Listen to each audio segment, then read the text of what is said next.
I first became acquainted with Alaska Medical Missions by coming right here into this warehouse.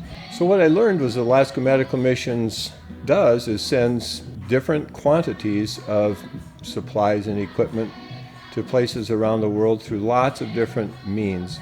Some people take supplies and equipment in suitcases, and then there are other opportunities where there's a great enough need and we have great enough connections that we could actually send significant amounts in containers. One of the first opportunities I had to put together a container was for some existing partners in Ouagadougou, Burkina Faso. I didn't know the people there. I didn't know their needs very well. Byron Perkins here, a member of our board, knew the people and knew the needs. And the first container I was able to help put together went to Burkina Faso. Around 1999, there was the collapse of the Soviet Union, and Siberia was at a time of great starvation. They had a very difficult time on that side of the world. And we met with a number of other people and began to put together plans to get supplies, food, into the part of Siberia.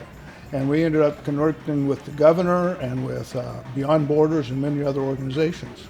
For me personally, I had experience with the Lord, and he just asked me a question. And it's not like it was out loud, but it was a question of, what are you doing with the privilege of being born in a wealthy nation such as this, in such a time as this?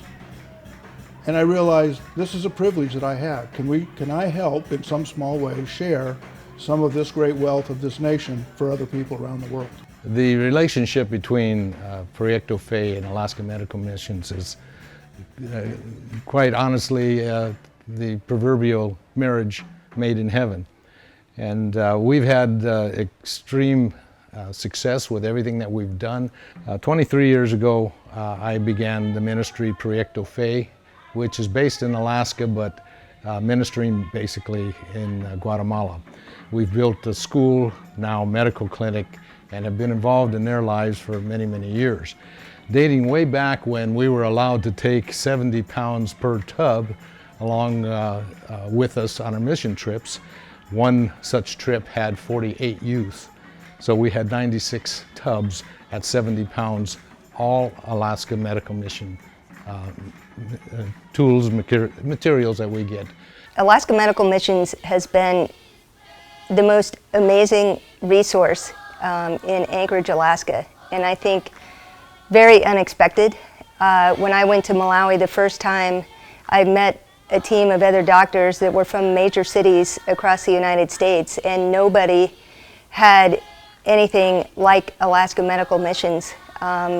Nobody had the support that they provided, the guidance that I got, the connections that I have found there have been instrumental in helping me navigate taking these mission trips.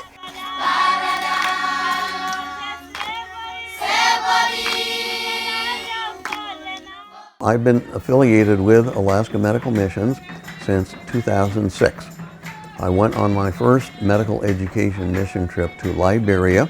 The needs were huge. The major hospital, the John F. Kennedy Medical Center, was just in terrible shape. I came back from Liberia with a huge shopping list of needs. Over the next several months, we were able to collect enough supplies here in Alaska to fill two 40-foot high-cube containers, pack them up, and ship them to Liberia. Since then, I have been on the board of Alaska Medical Missions. I've been volunteering here at the warehouse.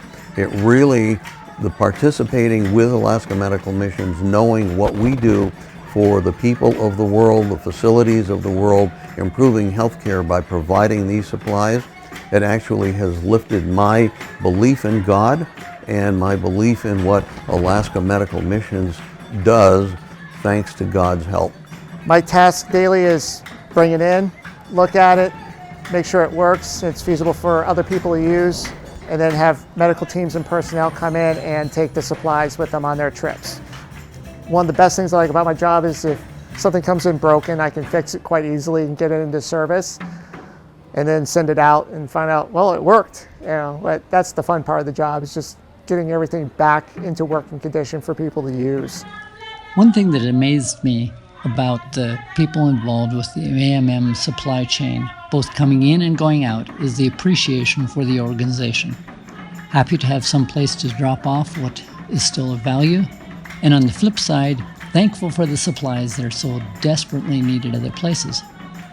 The evolution from collecting in garages, crawl spaces, storage units, to set up on the east side of 1805 and move to the west side, and throughout the constant challenge of growth, how can we be efficient in storage and maximize distribution?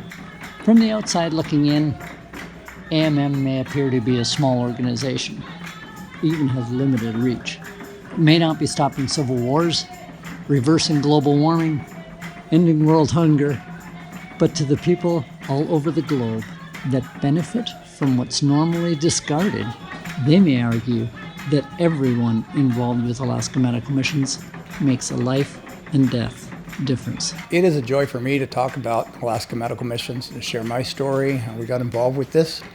From the earliest days when we were collecting medical supplies and goods, durable medical goods, we put them in people's garages and crawl spaces, all with the idea that we would take them someday to help people around the world. That was a partnership even with Beyond Borders when that was still in existence, and over time that grew to be a warehouse collection system and ultimately what we know today as Alaska Medical Missions. So over 20 years of collecting, sorting, redistributing durable medical goods and supplies around the world. I personally have had the privilege of working for several different countries, and we've taken supplies personally to Mongolia, Burkina Faso, a number of containers that we've shipped to Burkina Faso. And to be a small part of something so much bigger than oneself is such a sense of purpose and meaning and contribution. So before Alaska Medical Missions had a board of directors, we had Alaska Medical Missions, and I had the privilege of serving with others doing exactly that. Working in the warehouse, sorting things, distributing things, making them available and ready. 20 years later, it's amazing to see what God has done in that period of time. So the opportunity to take what is surplus to us, what would otherwise be waste material in the United States, to make a difference and an impact in people's lives around the world. It's what Alaska Medical Mission is all about. And I'm privileged and pleased to even be a small part of that outreach.